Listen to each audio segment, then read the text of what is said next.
heads of state and government and first ladies, excellencies, heads of delegation, excellencies, former heads of state and government, Excellency Chairperson of the African Union Commission, heads of international organizations, leaders of Rwanda's highest institutions, members of the diplomatic corps, friends of Rwanda, Banyarwanda mwese.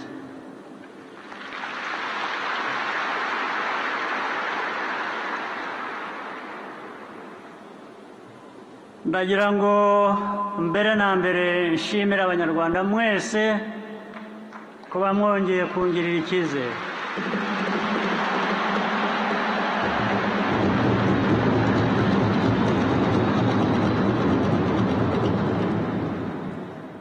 Mwiriwe neza, murakomeye.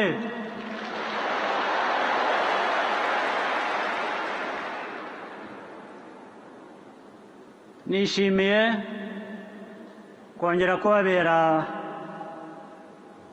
umuyobozi ariwe Perezida muri iyi manda nshya dutangiye.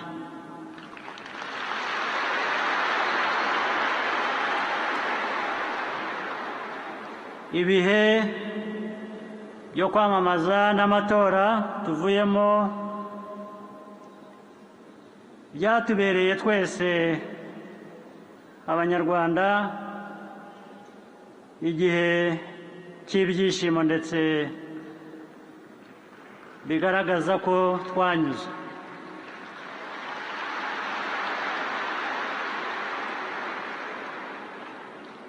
Miliyoni z'Abanyarwanda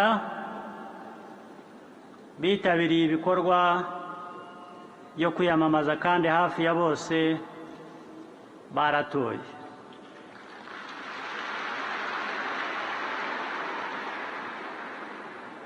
Ntabwo ari imibare gusa, ahubwo birenze ibyo twiboneye n'amaso.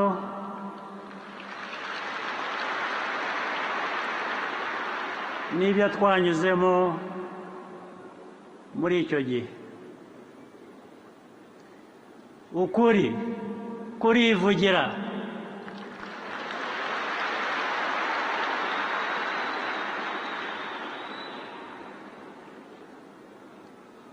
Abanyarwanda twagaragaje ubumwe n'intego duhuriyeho yo kwigenera ahazaza hacu.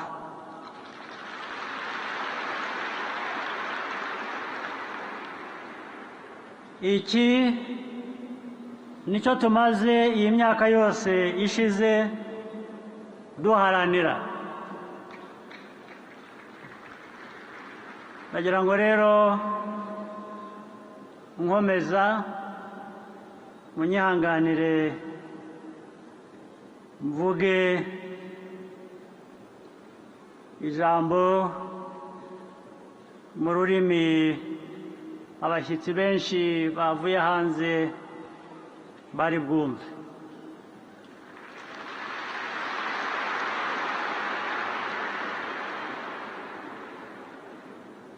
What I have just said is that I can only begin by thanking all Rwandans for putting your trust and confidence in me.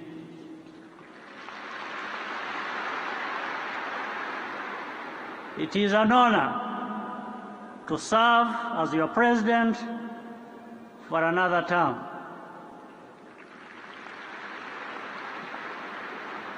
To all our guests, friends, and partners from near and far, your presence on this important day is very deeply meaningful and greatly appreciated.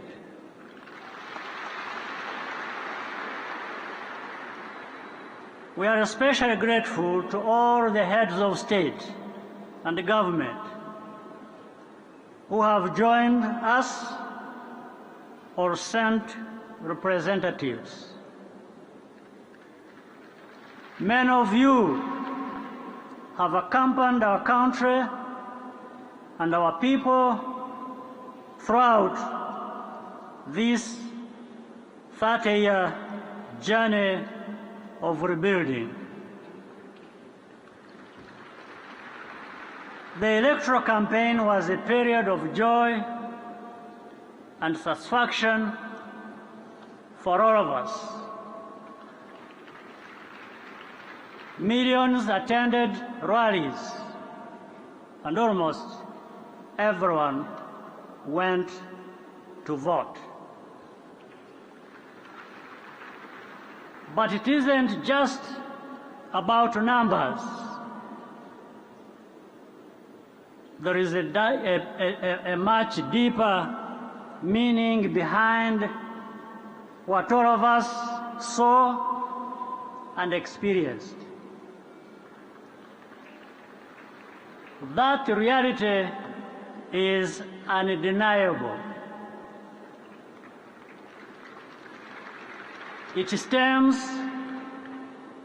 from the spirit of togetherness among Rwandans, as well as a shared determination to be the owners of our future.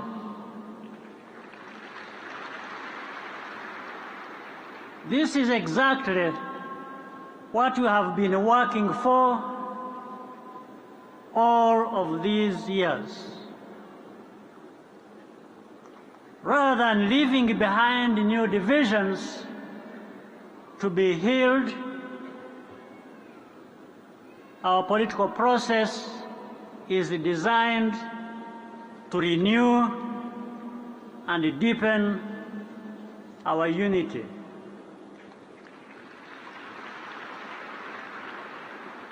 Over the past 3 decades, what Rwandans have managed to accomplish is even more than we expected.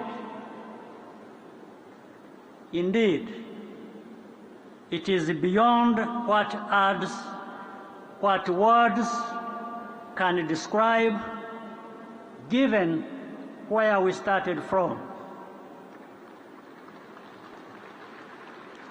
Our tragic past ignited a fire in each one of us, the fire of hope, resilience, and justice.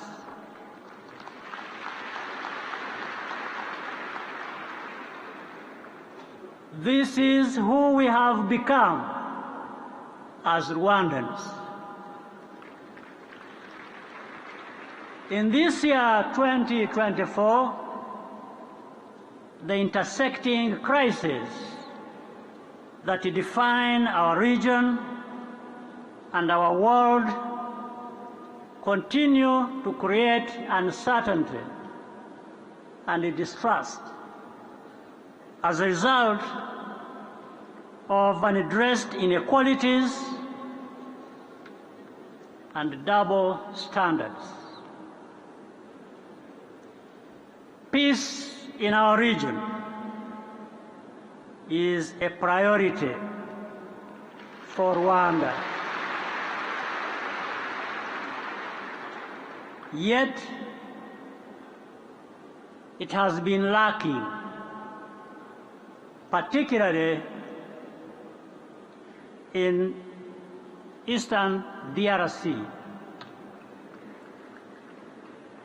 But peace cannot be delivered by anyone from anywhere, no matter how powerful, if the party most directly concerned does not do what is needed.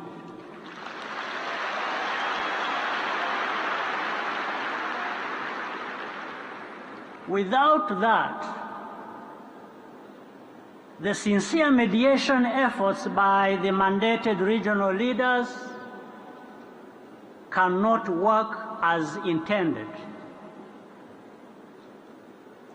And here, I would like to pause to thank the President of Angola, President Lorenzo, who is here with us, and the President of Kenya, President William Ruto,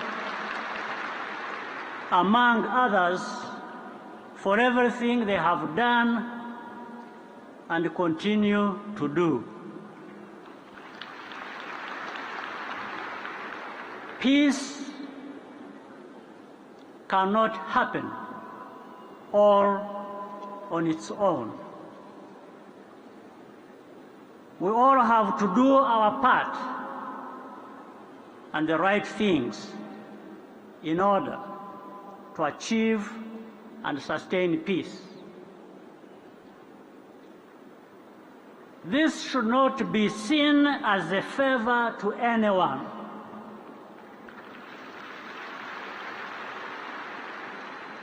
For anyone to do what is needed for everybody to have peace and have their rights can't be a matter of favors being dished out to people. It's an obligation. In the end, when it doesn't happen, that's why people stand up and fight for it.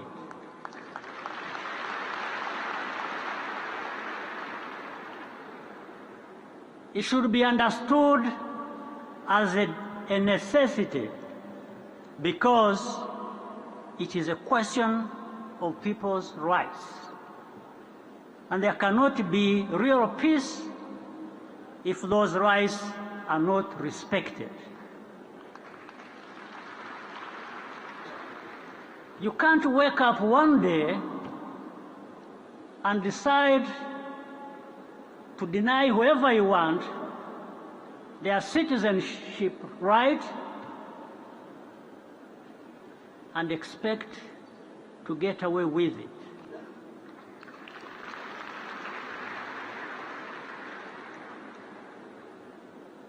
There has to be a meeting in the middle.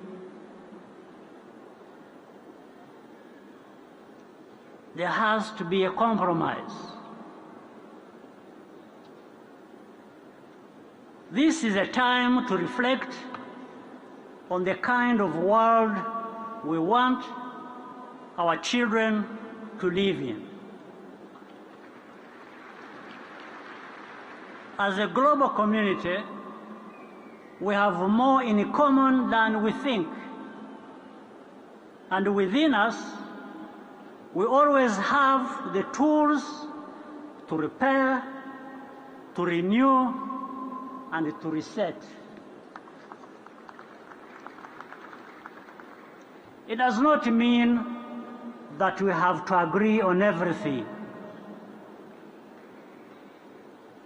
but we must respect each other's choices, all of us, doing the best we can in our unique contexts. There is no longer room for the powerful to impose their vision about how others ought to live.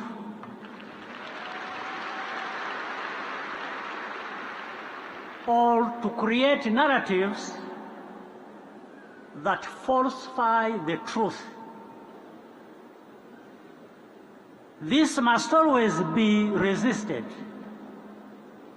even when under pressure. But there is also no possible excuse for injustice wherever it occurs, whether committed against us as Africans, or inflicted by ourselves. Indeed, we Africans are people who have consistently fought injustice. We don't need any lessons about how best to do so.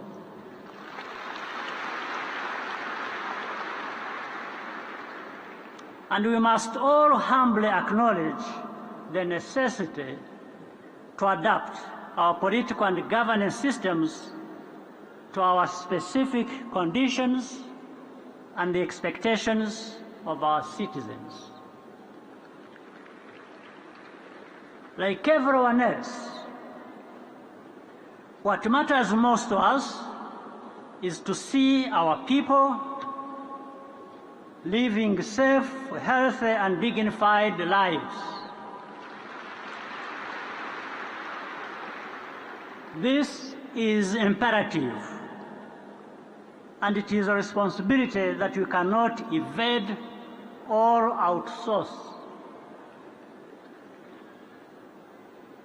Since its establishment, the African Union has been instrumental in building on this common heritage to forge a more integrated future where the many voices of Africa can be heard.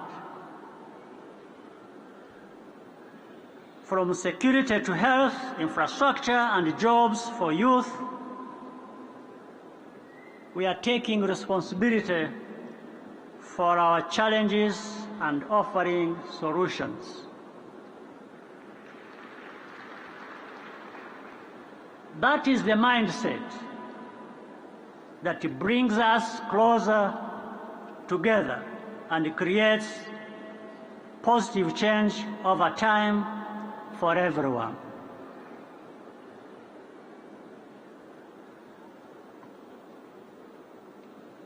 Mwakwihangana gatoya.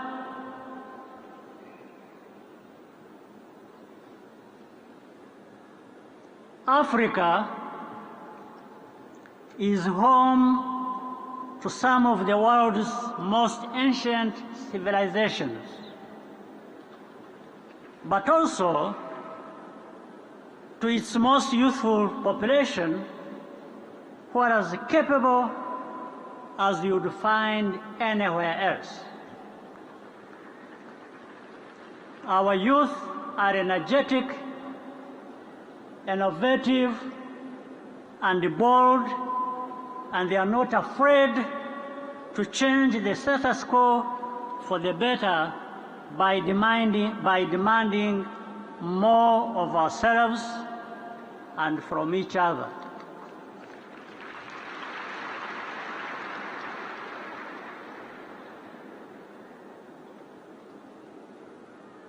Niba mwari murambiwe gato ururimi rwo hanze, reka mbashyire mu Kinyarwanda.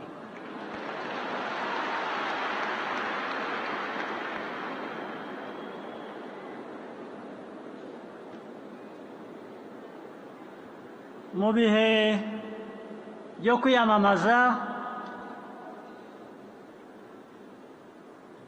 twumvaga kenshi kuri benshi ya ntero yagiraga iti ni wowe.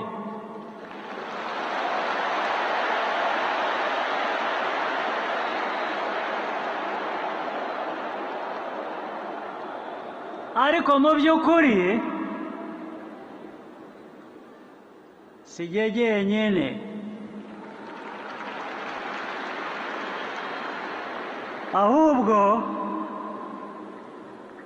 ni mwebwe, ni twese hamwe.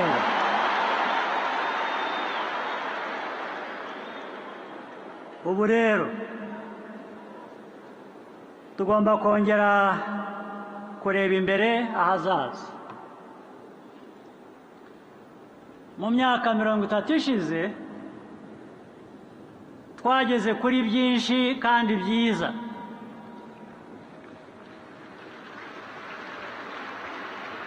ariko nanone haracyari byinshi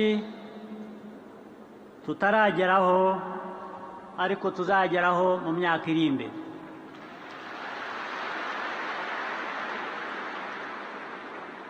Iyi manda nshya rero ni intangiriro yo gukora ibirenze kugira ngo ibyo twifuza tubigereho.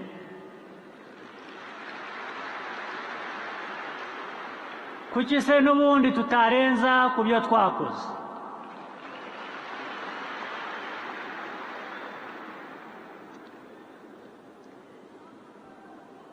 Kubitekereza ntabwo ari ukurota, birashoboka, bizashoboka.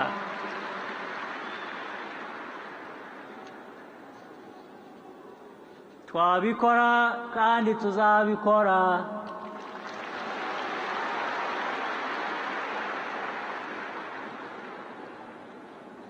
Icy'ingenzi muri byose,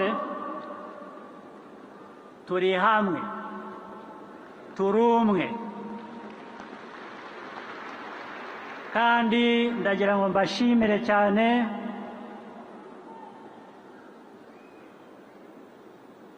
kongera kumpa icyizere ariko kandi munakinshyigikiramo.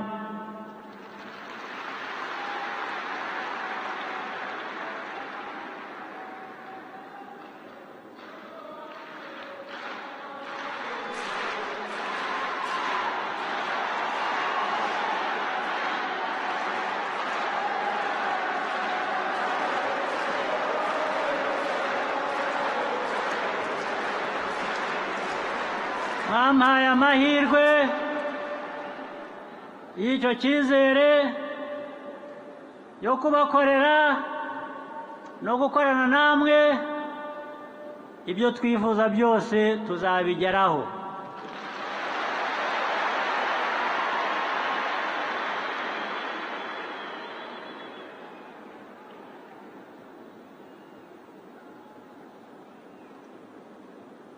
Rero mu by'ukuri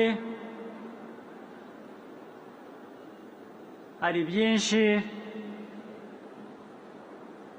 tugomba gukomeza gukemura, hari byinshi tugomba gukomeza guhuriraho. Icyo yizere mumfitiye nicyo mbafitiye.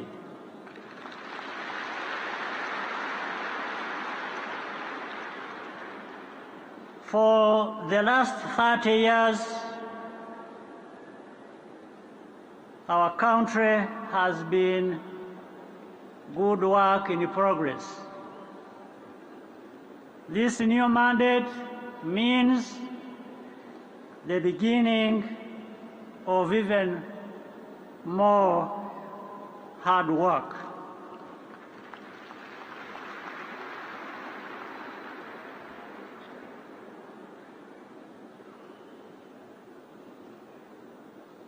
That expectation to keep improving is not a dream, it is a reality.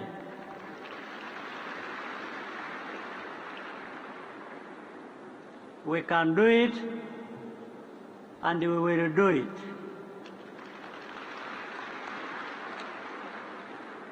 Above all, we will be together. And I thank you once again for renewing the privilege to serve our country. May God bless Rwanda, Africa, and all of us Africans. Imana ibahe umugisha yeki tafariye.